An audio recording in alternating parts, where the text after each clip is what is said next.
Et si le Coran contenait un code invisible à l'œil nu, mais parfaitement lisible par la technologie d'aujourd'hui? Fermez les yeux, respirez, écoutez attentivement. Nous n'allons pas parler de chiffres pour le simple plaisir des chiffres. Nous allons toucher du doigt un mystère, une architecture cachée derrière les mots que nous pensions connaître. Derrière les versets qui apaisent nos familles et guident nos journées, se cache une signature, une empreinte si complexe qu'elle semble défier le hasard lui-même. Le voyage commence il y a plus de 1400 ans, en Arabie. Une culture de la parole, de la poésie orale. Un prophète, que la paix et les bénédictions soient sur lui, connu de tous pour être illettré. C'est dans ce contexte que le défi est lancé. Un défi d'une clarté redoutable. Dans la sourate La Vache, il est dit « Si vous avez un doute sur ce que nous avons révélé à notre serviteur, tâchez donc de produire une sourate semblable. » Imaginez la scène. Ce n'était pas seulement un défi poétique. Les Arabes étaient les maîtres de la poésie. C'était un défi d'une autre nature, un défi total. Et depuis ce jour, il est resté sans réponse. Pendant des siècles, les savants et les croyants ont ressenti la nature inimitable du texte, sa beauté, sa profondeur, sa sagesse. Mais ils ne pouvaient pas la mesurer. Ils la ressentaient dans leur cœur. Puis, avec le temps, des esprits curieux ont commencé à remarquer des détails troublants, des équilibres parfaits. Ils ont compté les mots. Le mot dunya, ce bas monde, apparaît 115 fois, et son opposé, akira, l'au-delà, 115 fois également. La balance est parfaite, les anges et les démons. Le même nombre d'occurrences, la vie et la mort, l'utilité et le préjudice, la foi et l'incroyance. La liste est longue, précise, mathématique. Comme l'indiquent des analyses lexicographiques du XXe siècle, ces symétries sont tissées dans le texte. Un équilibre subtil, invisible pour l'auditeur pressé, mais évident pour celui qui cherche avec patience. C'est la première piste, le premier fil d'une tapisserie bien plus vaste. Mais la vraie révélation arrive maintenant. Certains de ces équilibres numériques sont connus, mais ce que les ordinateurs ont trouvé dans la structure même des phrases dépasse l'entendement. L'œil humain a ses limites. Il ne peut percevoir que des motifs simples. Mais l'ordinateur, lui, est un microscope, un télescope pour le texte. Grâce au modèle de traitement du langage naturel, les chercheurs peuvent aujourd'hui cartographier le Coran comme une galaxie. Chaque mot est une étoile, chaque chapitre, une constellation. Et ce qu'ils ont découvert est une structure d'une complexité vertigineuse. Imaginez des réseaux de sens, des liens cachés entre des versets situés à des centaines de pages les uns des autres, des hubs sémantiques où les concepts les plus importants, comme les noms divins, sont connectés à tout le reste.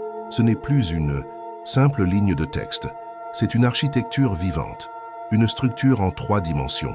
L'ordre caché révèle l'ordonnateur, et nulle part ailleurs cette architecture n'est plus évidente que dans la composition de certaines sourates. Prenez la sourate La Vache, la plus longue du Coran. Les études contemporaines en linguistique ont révélé ce qu'on appelle une composition en anneaux. C'est d'une élégance absolue. Le premier thème de la sourate trouve son écho dans le tout dernier thème. Le deuxième thème est en miroir avec l'avant-dernier. Et ainsi de suite, les thèmes s'emboîtent les uns dans les autres, comme des poupées russes, pour converger vers un verset central, le cœur de la sourate. Pensez à la complexité. Comment un homme aurait-il pu dicter un texte aussi vaste, sur une période de plusieurs années, en maintenant une telle symétrie miroir parfaite, sans jamais l'écrire ni le réviser? La question n'est plus seulement littéraire, elle devient mathématique. Elle s'adresse à notre logique. Nous sommes face à un homme illettré, dans un désert du 7e siècle, qui récite oralement sur 23 ans un texte de plus de 6000 versets. Un texte qui contient non seulement des équilibres lexicaux parfaits, mais aussi des structures symétriques complexes et récurrentes. L'antagoniste ici, c'est le hasard. Le scepticisme matérialiste nous dirait que tout ceci n'est qu'une coïncidence. Mais les lois fondamentales de la probabilité nous disent autre chose. La probabilité que de telles structures apparaissent par pur hasard est astronomiquement faible, un chiffre si vaste qu'il défie l'imagination humaine. Une chance sur des milliards de milliards. Face à de tels ordres de grandeur, le mot coïncidence perd son sens. Chaque lettre est à sa place. Mais l'exemple le plus troublant, celui qui a convaincu des sceptiques, est l'implication de tout ceci. Il est essentiel de faire une pause, ici, pour respirer. Le but de ce voyage n'est pas d'adorer les nombres, Le chiffre n'est pas le message. Le but du Coran est la guidance, la houda. La structure, aussi parfaite soit-elle, n'est que le récipient. Elle est le signe qui pointe vers la source. C'est un doigt pointé vers la lune. Ne regardez pas le doigt, contemplez la lune. La science décrit, la révélation explique. Le miracle n'est pas l'équation, mais le signe qu'elle représente. Cette architecture invisible est une miséricorde. Elle s'adresse à l'esprit de notre époque, un esprit qui cherche la logique, la structure, la preuve. Mais elle le fait pour l'inviter à aller au-delà, à passer de la certitude de l'intellect à la sérénité du cœur. Elle solidifie la foi, non pas en la remplaçant par un calcul, mais en lui donnant un écho dans le monde de la raison. Après avoir vu cela, vous ne lirez plus jamais une page du Coran comme une simple succession de phrases. Nous ne cherchons pas une preuve qui contraint l'esprit, mais un signe qui ouvre le cœur. Car la plus grande structure mathématique du Coran est celle qui mène de la création au Créateur. C'est un pont entre le visible et l'invisible, entre notre monde de données et son océan de sagesse insondable. Pour ma part, je reste humble et émerveillé devant ses profondeurs. Et vous? Si ce voyage a résonné en vous, je vous invite à partager votre sentiment dans le respect et la paix. J'écris en commentaire, mon cœur voit le signe. Respirez profondément, fermez les yeux un instant. Et si le Coran contenait d'un code, invisible à l'œil nu mais parfaitement lisible par la technologie d'aujourd'hui, une signature cachée derrière les mots, une architecture si parfaite qu'elle défie le hasard et suggère une origine au-delà de l'humain.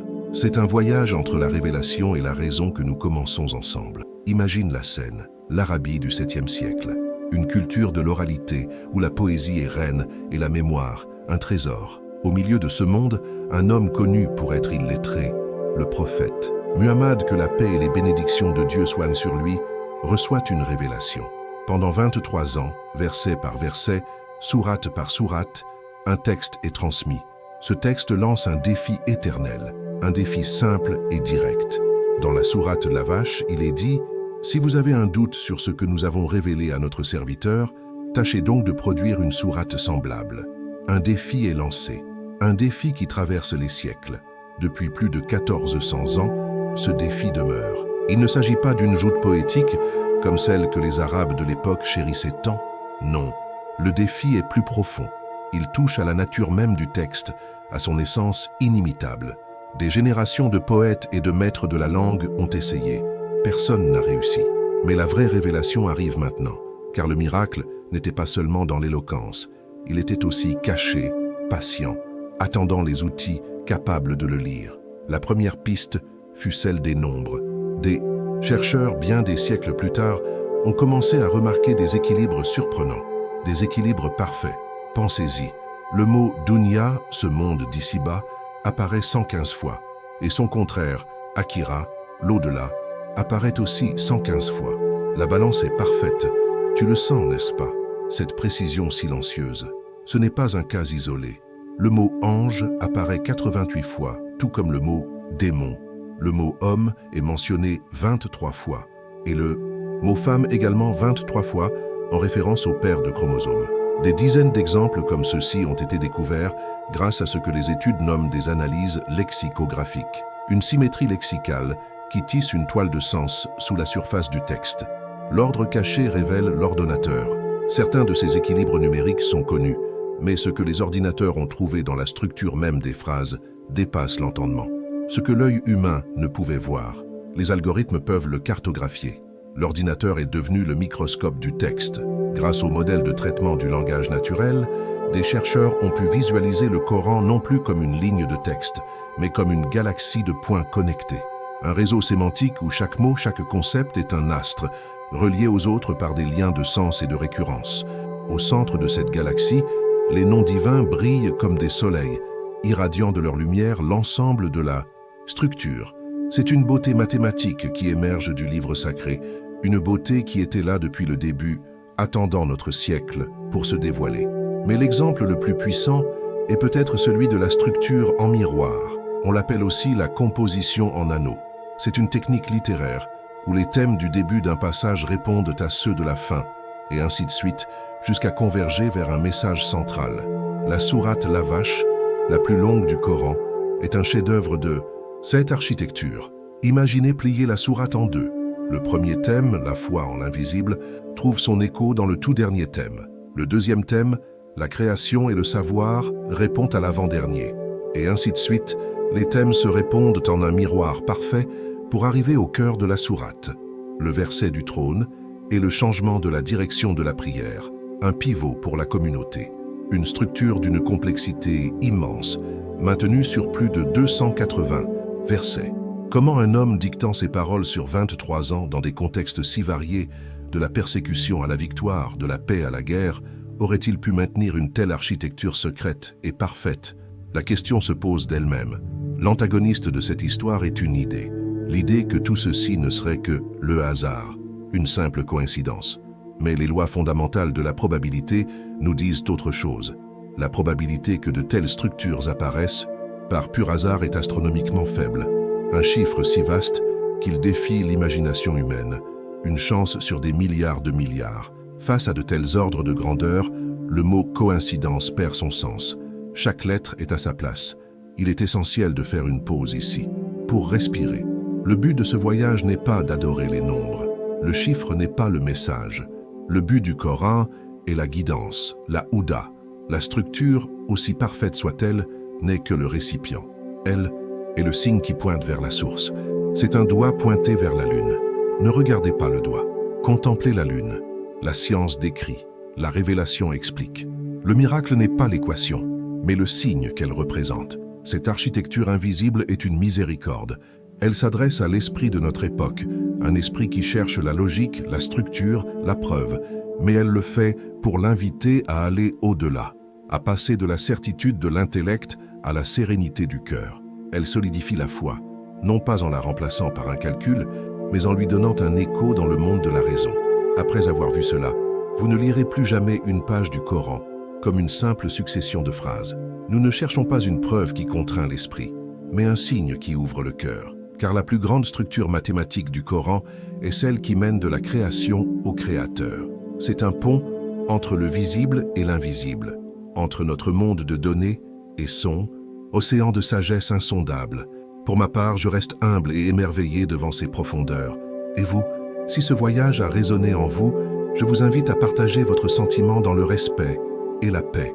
J'écris en commentaire « Mon cœur voit le signe ». Respirez, écoutez attentivement. Et si le Coran contenait un code invisible à l'œil nu, mais parfaitement lisible par la technologie d'aujourd'hui. Une architecture cachée derrière les mots, une signature qui défie le hasard et suggère une origine au-delà de l'humain. C'est un voyage entre révélation et raisonnement, entre la foi du cœur et la logique de l'esprit. Imaginez la scène, l'Arabie du 7e siècle, une culture principalement orale, où la poésie est reine, mais où les livres sont rares. Un prophète, paix et bénédiction sur lui, connu de son peuple pour être illettré. C'est dans ce contexte que la révélation descend sur une période de 23 ans, et avec elle, un défi éternel. Dans la sourate Al-Baqarah, le verset est clair et direct. Si vous doutez de ce qui a été révélé, alors produisez une seule sourate semblable. Appelez vos témoins, vos poètes, vos savants. Vous ne le pourrez pas. Ce défi n'a jamais été relevé. Pas en 14 siècles. Pendant longtemps, ce défi fut compris comme une question de perfection littéraire, une éloquence inégalable, une beauté qui touche l'âme. Et c'est vrai. Mais la vraie révélation arrive maintenant. Le défi était peut-être plus profond, plus mathématique, plus structuré que quiconque aurait pu l'imaginer. Les premiers indices sont apparus lentement, au fil des siècles. Des savants méticuleux ont commencé à compter les mots. Ils ont remarqué un équilibre étrange, une harmonie parfaite. Le mot « dunya », ce bas monde, apparaît 115 fois. Et son opposé, Akira, l'au-delà, apparaît aussi 115 fois. Exactement. Une balance parfaite. Le mot « ange » est mentionné 88 fois. Le mot « démon » 88 fois. Le mot « jour » au singulier 365 fois, comme les jours d'une année. Le mot « moi » 12 fois. La liste est longue, troublante. Tu le sens, n'est-ce pas? Cet ordre caché, cette précision qui semble murmurer qu'il y a plus que de simples mots sur une page. Mais ceci n'était que la surface. Des coïncidences, diront certains. Des observations intéressantes, mais pas une preuve. L'antagoniste de notre histoire, le hasard, semblait encore tenir debout. C'est alors que notre époque est entrée en scène. Le 21e siècle, l'ère du big data, de l'analyse computationnelle, l'ordinateur est devenu un microscope pour le texte, ce que l'œil humain sur des générations ne pouvait percevoir. Les algorithmes peuvent le cartographier en quelques secondes. Des modèles linguistiques avancés, issus de ce qu'on appelle le traitement du langage naturel, ont été appliqués au texte coranique. Ils n'analysent pas seulement la fréquence des mots, mais les relations entre eux, la structure des phrases, l'architecture des chapitres entiers. Certains de ces équilibres numériques sont connus, mais ce que les ordinateurs ont trouvé dans la structure même des phrases dépasse l'entendement. Ils ont révélé des réseaux sémantiques, des galaxies de mots connectés, où les noms divins agissent comme des soleils, et les concepts gravitent autour d'eux avec une cohérence mathématique. L'ordre caché révèle l'ordonnateur. L'exemple le plus puissant est peut-être celui de la composition en anneaux. C'est un concept littéraire connu, où une histoire ou un poème est structuré comme un miroir. Le début fait écho à la fin, le deuxième thème fait écho à l'avant-dernier, et ainsi de suite, jusqu'à un point central, le cœur du message. C'est une technique difficile, même pour un auteur qui planifie son œuvre avec soin. Or, des études contemporaines ont montré que de nombreuses sourates du Coran, y compris les plus longues comme Al-Baqarah, suivent cette structure en anneaux avec une précision stupéfiante. Imaginez de plier la sourate en deux. Les thèmes du début, comme la création et la guidance, se superposent parfaitement aux thèmes de la fin. Les récits prophétiques d'une partie trouvent leur miroir dans une autre. Tout converge vers le verset central, le verset du trône, qui est le cœur théologique de tout le chapitre. Mais l'exemple le plus troublant, celui qui a convaincu des sceptiques, arrive dans un instant. Cette structure se répète à différentes échelles. Dans un chapitre, dans une section, parfois même dans un seul passage, une complexité fractale, une matrice d'or. Comment un homme illettré recevant des révélations sur 23 ans, en réponse à des événements parfois imprévisibles, dans des lieux différents, aurait-il pu maintenir une telle architecture complexe et cachée sur un texte de plus de 6000 versets? C'est ici que nous confrontons notre antagoniste, l'idée que tout ceci ne serait que le hasard, une simple coïncidence. Mais les lois fondamentales de la probabilité nous disent autre chose. La probabilité que de telles structures apparaissent par pur hasard est astronomiquement faible, un chiffre si vaste qu'il défie l'imagination humaine. Une chance sur des milliards de milliards. Face à de tels ordres de grandeur, le mot coïncidence perd son sens. Chaque lettre est à sa place. Il est essentiel de faire une pause, ici, pour respirer. Le but de ce voyage n'est pas d'adorer les nombres. Le chiffre n'est pas le message. Le but du Coran est la guidance, la Houda. La structure, aussi parfaite soit-elle, n'est que le récipient. Elle est le signe qui pointe vers la source. C'est un doigt pointé vers la lune. Ne regardez pas le doigt, contemplez la lune. La science décrit, la révélation explique. Le miracle n'est pas l'équation, mais le signe qu'elle représente. Cette architecture invisible est une miséricorde. Elle s'adresse à l'esprit de notre époque, un esprit qui cherche la logique, la structure, la preuve. Mais elle le fait pour l'inviter à aller au-delà, à passer de la certitude de l'intellect à la sérénité du cœur. Elle solidifie la foi, non pas en la remplaçant par un calcul, mais en lui donnant un écho dans le monde de la raison. Après avoir vu cela, vous ne lirez plus jamais une page du Coran comme une simple succession de phrases.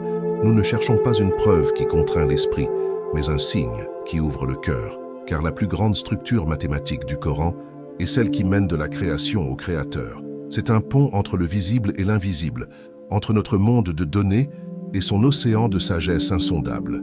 Pour ma part, je reste humble et émerveillé devant ces profondeurs.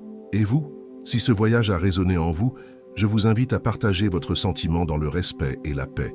J'écris en commentaire, mon cœur voit le signe. Respirez profondément, laissez le silence s'installer. Et si le Coran contenait un code, une signature, invisible à l'œil nu, mais parfaitement lisible par la technologie d'aujourd'hui, une architecture cachée derrière les mots que nous lisons depuis plus de 1400 ans. Ce n'est pas une histoire de chiffres secrets ou de prédictions occultes, c'est bien plus profond. C'est l'histoire d'un pont entre la révélation éternelle et la raison humaine, un pont que nous allons traverser ensemble, pas à pas. L'histoire commence par un défi d'une audace inouïe.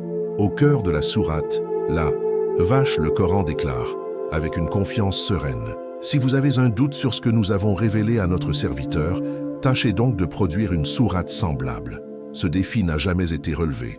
ni par les poètes les plus éloquents de l'Arabie du 7e siècle, ni par les linguistes les plus brillants des siècles suivants. Pourquoi?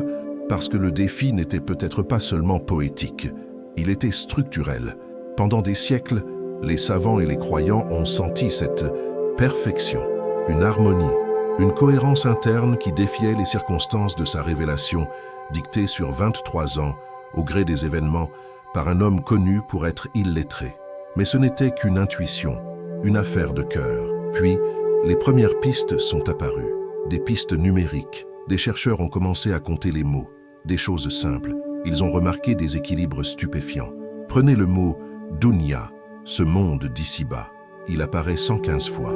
Et son contraire Akira, l'au-delà, 115 fois également. La balance est parfaite. Le mot « ange » apparaît 88 fois. Le mot « démon » 88 fois. La vie et la mort 145 fois chacune. L'homme et la femme 23 fois. Comme les 23 paires de chromosomes qui définissent notre humanité. Coïncidence? Peut-être. Mais les coïncidences commençaient à s'accumuler. Mais la vraie révélation arrive maintenant. Ces équilibres lexicaux n'étaient que la surface de l'océan, la partie visible d'un iceberg immense. Ce que l'œil humain ne pouvait voir, ce que le comptage manuel ne pouvait déceler, les ordinateurs allaient le révéler. L'analyse computationnelle a permis de voir le texte non plus comme une ligne, mais comme une galaxie. Un réseau tridimensionnel où chaque mot, chaque verset est connecté à d'autres par des liens sémantiques, thématiques et structurels. L'ordinateur est devenu notre microscope pour le texte sacré. Imagine la scène. Des algorithmes de traitement du langage naturel, les mêmes qui animent nos intelligences artificielles aujourd'hui, sont appliqués au Coran. Et ce qu'ils cartographient dépasse l'entendement. Ils ne voient pas seulement des mots, mais des structures complexes qui se répètent, des motifs imbriqués les uns dans les autres avec une précision mathématique, des architectures invisibles qui soutiennent l'ensemble du message. Prenons un exemple concret pour que tu puisses le sentir, le toucher presque, la composition en anneaux. C'est une structure littéraire où les thèmes du début d'un texte font écho à ceux de la fin et où tout converge vers un message central. Pensez à un arc. La première partie monte, la seconde descend en miroir. On trouve cette structure dans les grandes épopées antiques, comme l'Iliade. Mais dans le Coran, elle atteint un niveau de complexité inégalé. La sourate, la vache, la plus longue du livre, est un chef-d'œuvre de composition en anneaux. Ces thèmes, principaux du début, comme la foi et l'incroyance, trouvent leur miroir exact dans les thèmes de la fin. Le tout s'enroule autour d'un cœur, un pivot central. Le verset sur le changement de la direction de la prière, qui symbolise la nouvelle communauté de croyants. Imaginez un texte de plusieurs dizaines de pages, révélé sur plusieurs années, qui se referme sur lui-même, avec une symétrie thématique parfaite. C'est une matrice d'or. Tu le sens, n'est-ce pas? Cette sensation de vertige devant un ordre si parfait. L'ordre caché révèle l'ordonnateur, et cette structure se retrouve à toutes les échelles, dans de longues sourates comme dans de plus courtes, parfois même au sein d'un seul groupe de versets. Une complexité fractale, où chaque partie reflète la beauté du tout. C'est ici que nous confrontons notre antagoniste. L'idée que tout ceci ne serait que le hasard, une simple coïncidence. Mais les lois fondamentales de la probabilité nous disent autre chose. La probabilité que de telles structures, ces équilibres lexicaux, ces compositions en anneaux, apparaissent par pur hasard dans un texte de cette taille, dicté sur 23 ans dans des conditions souvent difficiles par un homme illettré, est astronomiquement faible. Un chiffre si vaste qu'il défie l'imagination humaine. Une chance sur des milliards de milliards. Face à de tels ordres de grandeur, le mot « coïncidence » perd son sens. Chaque lettre est à sa place. Il est essentiel de faire une pause ici, pour respirer. Le but de ce voyage n'est pas d'adorer les nombres. Le chiffre n'est pas le message. Le but du Coran est la guidance, la Houda. La structure, aussi parfaite soit-elle, n'est que le récipient. Elle est le signe qui pointe vers la source. C'est un doigt pointé vers la lune. Ne regardez pas le doigt. Contemplez la lune. La science décrit. La révélation explique. Le miracle n'est pas l'équation, mais le signe qu'elle représente. Cette architecture invisible est une miséricorde. Elle s'adresse à l'esprit de notre époque, un esprit qui cherche la logique, la structure, la preuve. Mais elle le fait pour l'inviter à aller au-delà, à passer de la certitude de l'intellect à la sérénité du cœur. Elle solidifie la foi, non pas en la remplaçant par un calcul, mais en lui donnant un écho dans le monde de la raison. Après avoir vu cela, vous ne lirez plus jamais une page du Coran comme une simple succession de phrases. Nous ne cherchons pas une preuve qui contraint l'esprit, mais un signe qui ouvre le cœur, car la plus grande structure mathématique du Coran est celle qui mène de la création au Créateur. C'est un pont entre le visible et l'invisible, entre notre monde de données et son océan de sagesse insondable. Pour ma part, je reste humble et émerveillé devant ces profondeurs. Et vous, si ce voyage a résonné en vous, je vous invite à partager votre sentiment dans le respect et la paix. J'écris en commentaire, mon cœur voit le signe. Les lois de la probabilité, froides et implacables, nous disent autre chose. La probabilité que de telles structures, ces équilibres lexicaux, ces compositions en anneaux, apparaissent par pur hasard dans un texte de cette taille, dicté sur 23 ans dans des conditions souvent difficiles par un homme illettré, est astronomiquement faible. Un chiffre si vaste qu'il défie l'imagination humaine. Une chance sur des milliards de milliards. Face à de tels ordres de grandeur, le mot « coïncidence » perd son sens. Chaque lettre est à sa place. Il est essentiel de faire une pause ici, pour respirer. Le but de ce voyage n'est pas d'adorer les nombres. Le chiffre n'est pas le message. Le but du Coran est la guidance, la houda. La structure, aussi parfaite soit-elle, n'est que le récipient. Elle est le signe qui pointe vers la source. C'est un doigt pointé vers la lune. Ne regardez pas le doigt. Contemplez la lune. La science décrit. La révélation explique. Le miracle n'est pas l'équation, mais le signe qu'elle représente. Cette architecture invisible est une miséricorde. Elle s'adresse à l'esprit de notre époque, un esprit qui cherche la logique, la structure, la preuve. Mais elle le fait pour l'inviter à aller au-delà, à passer de la certitude de l'intellect à la sérénité du cœur. Elle solidifie la foi, non pas en la remplaçant par un calcul, mais en lui donnant un écho dans le monde de la raison. Après avoir vu cela, vous ne lirez plus jamais une page du Coran comme une simple succession de phrases. Mais la vraie révélation arrive maintenant. Nous avons parlé de structure, d'équilibre, mais l'exemple le plus troublant, celui qui a convaincu des sceptiques et renforcé des cœurs, se trouve dans la composition même des sourates les plus longues. Imaginez un instant, une architecture littéraire connue des anciens, appelée la composition en anneaux. Le principe est simple. Une histoire ou un texte commence avec une idée, disons A, puis il passe à une idée B, puis C. Au centre, il y a un pivot, le cœur, du message. Puis le texte revient en arrière, de C à B et enfin à A en miroir. A' répond à A, B' répond à B. C'est une structure symétrique, élégante, qui demande une planification méticuleuse. Maintenant, appliquez cela à la plus longue sourate du Coran, la vache, Al-Baqarah, 286 versets, révélés sur une période de plusieurs années, à Médine, dans des contextes variés, répondant à des événements différents. Une dictée orale. Comment une telle sourate, assemblée sur une si longue durée, pourrait-elle posséder une structure unifiée et parfaitement symétrique? C'est pourtant ce que les études contemporaines ont mis en lumière. Une structure en anneaux d'une complexité et d'une perfection qui dépasse l'entendement. Imaginez la scène. La sourate s'ouvre sur la foi et l'incrédulité. Elle se clôture, des centaines de versets plus loin, sur le même thème de la foi. Le début parle de la création d'Adam. La fin parle de la foi d'Ibrahim, son descendant spirituel. Les premières sections détaillent les erreurs des fils d'Israël. Les sections finales appellent la nouvelle communauté à ne pas répéter ces mêmes erreurs. C'est un palais de sens. Au cœur de cette immense structure, au centre exact de l'anneau, se trouve le pivot de toute la sourate, le changement de la direction de la prière, de Jérusalem vers la Kaaba à la Mecque. Un moment fondateur pour l'identité de la communauté. Cet événement central est encadré par des versets sur la piété, la patience et la prière. Tout s'emboîte, tout se répond. Chaque partie éclaire son miroir. Comment est-ce possible? Comment un homme, illettré, dictant des passages sur près d'une décennie, au gré des circonstances, aurait-il pu maintenir une telle architecture mentale, une symétrie parfaite sur des dizaines de pages?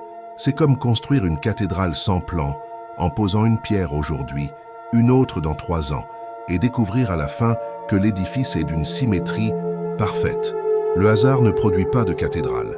L'ordre caché révèle l'ordonnateur. Vous le sentez, n'est-ce pas? ce vertige face à une profondeur insoupçonnée. Ce n'est plus une simple question de mots qui se répondent. C'est une signature, une empreinte digitale tissée dans la trame même du texte. L'esprit humain seul ne peut concevoir et exécuter une telle œuvre dans de telles conditions. C'est statistiquement impossible. C'est humainement inimaginable. Et ce n'est qu'un exemple. D'autres sourates, comme la sourate Yassine ou la sourate Al-Kahf, révèlent des structures similaires, des poupées russes de sens, des miroirs thématiques qui transforment la lecture en une exploration. Chaque fois que l'on pense avoir touché le fond, un nouvel abîme de sagesse s'ouvre. Mais attention, revenons à notre point de prudence. Cette beauté structurelle n'est pas une énigme à résoudre pour le plaisir de l'intellect. Elle a une fonction. Elle sert le message. La symétrie renforce les thèmes, elle crée des liens que notre cœur ressent avant même que notre esprit ne les analyse. Elle prouve que rien n'est laissé au hasard. Pas une lettre, pas un mot, pas un thème. C'est une source de paix immense. Savoir que le livre qui guide nos vies, qui apaise nos foyers, qui donne un sens à notre travail et à notre étude, est lui-même construit sur un ordre parfait. Un ordre qui reflète l'ordre de l'univers, du plus petit atome à la plus grande galaxie. Tout est mesure, tout est équilibre. Le miracle n'est pas l'équation, mais le signe. Le signe que la parole qui nous est parvenue à travers 14 siècles est protégée, non seulement dans sa lettre, mais aussi dans sa structure la plus profonde, la plus secrète. Elle est un océan. Certains y trempent leurs pieds, d'autres y nagent. Et quelques-uns, avec les outils de notre temps, peuvent enfin envoyer des sondes pour tenter d'en mesurer la profondeur infinie. Nous ne cherchons pas une preuve qui contraint l'esprit, mais un signe qui ouvre le cœur, car la plus grande structure mathématique du Coran est celle qui mène de la création au Créateur. C'est un pont entre le visible et l'invisible, entre notre monde de données et son océan de sagesse insondable. Pour ma part, je reste humble et émerveillé devant ces profondeurs. Et vous? Si ce voyage a résonné en vous, je vous invite à partager votre sentiment dans le respect et la paix. J'écris en commentaire « Mon cœur voit le signe ». Alors la question se pose. Elle est inévitable. Quelle est la probabilité que tout ceci soit une coïncidence? Imaginez la scène. Un homme, connu pour être illettré, dans l'Arabie du 7e siècle. Un désert de sable et de traditions orales. Pendant 23 ans, au gré des événements, des guerres et des paix, des joies et des peines, il dicte des passages, des versets qui sont immédiatement mémorisés ou inscrits sur des omoplates de chameau, des feuilles de palmier, des pierres plates, sans ordinateur, sans bibliothèque, sans tableur pour vérifier les comptes. Et à la fin, lorsque tout est rassemblé, le texte final ne présente pas seulement une cohérence thématique parfaite, il contient des équilibres numériques précis, des structures en miroir complexes, des réseaux sémantiques cachés que seuls les algorithmes du XXIe siècle pourraient commencer à cartographier. La probabilité que cela se produise par hasard est, pour le dire simplement, astronomiquement faible. C'est comme jeter en l'air les lettres d'une encyclopédie et les voir retomber en formant un poème parfait. C'est statistiquement impensable. Le hasard n'est pas une explication. C'est une abdication de la raison. Certains pourraient dire que c'est l'œuvre d'un génie littéraire surhumain. Mais même cette hypothèse s'effondre. Aucun génie ne contrôle la fréquence de ses propres mots à ce point, surtout sur une période de 2 décennies et dans des circonstances si variables. L'ordre caché révèle l'ordonnateur. Il suggère une signature qui n'est pas de ce monde. Mais la vraie révélation arrive maintenant, car le plus grand danger serait de s'arrêter aux chiffres, de transformer le Coran en une équation mathématique, de devenir fasciné par la serrure au point d'oublier le trésor qu'elle protège. Le chiffre n'est pas le message, il en est le sceau. La structure est au service du contenu. C'est là que la prudence est essentielle. Ces découvertes ne sont pas le fondement de la foi. La foi repose sur la révélation elle-même, sur le cœur qui reconnaît la vérité de l'appel. Ces structures sont des signes, des ayats, pour les gens qui réfléchissent, un soutien pour le cœur déjà convaincu, une piste pour l'esprit qui cherche. Le but du Coran est la guidance, la miséricorde, la guérison pour ce qui est dans les poitrines. Tu le sens, n'est-ce pas? La différence. Il ne s'agit pas de résoudre une énigme intellectuelle, mais de ressentir une paix profonde. La paix de savoir que ce livre qui rythme nos journées, qui inspire nos familles et qui donne un sens à notre labeur, est lui-même une merveille d'ordre et d'équilibre. Chaque lettre est à sa place. Cette perfection structurelle est un écho de la perfection de la création. De l'orbite des planètes à la structure d'un flocon de neige, l'univers est un livre de signes. Le Coran est le signe révélé. L'un confirme l'autre. La science décrit. La révélation explique. Après avoir vu cela, vous ne lirez plus jamais une page du Coran comme une simple succession de phrases. Vous y sentirez l'architecture invisible, l'intention derrière chaque mot, l'équilibre sublime qui maintient l'ensemble. C'est comme regarder un magnifique édifice. On peut admirer sa façade, mais comprendre sa structure porte l'admiration à un tout autre niveau, un niveau de révérence.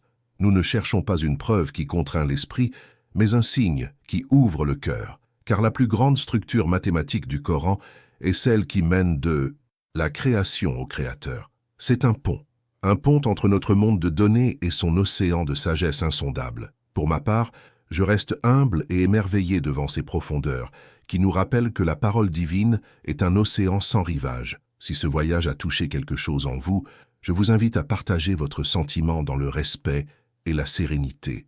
J'écris en commentaire « Mon cœur voit le signe ». La parole témoigne de son auteur.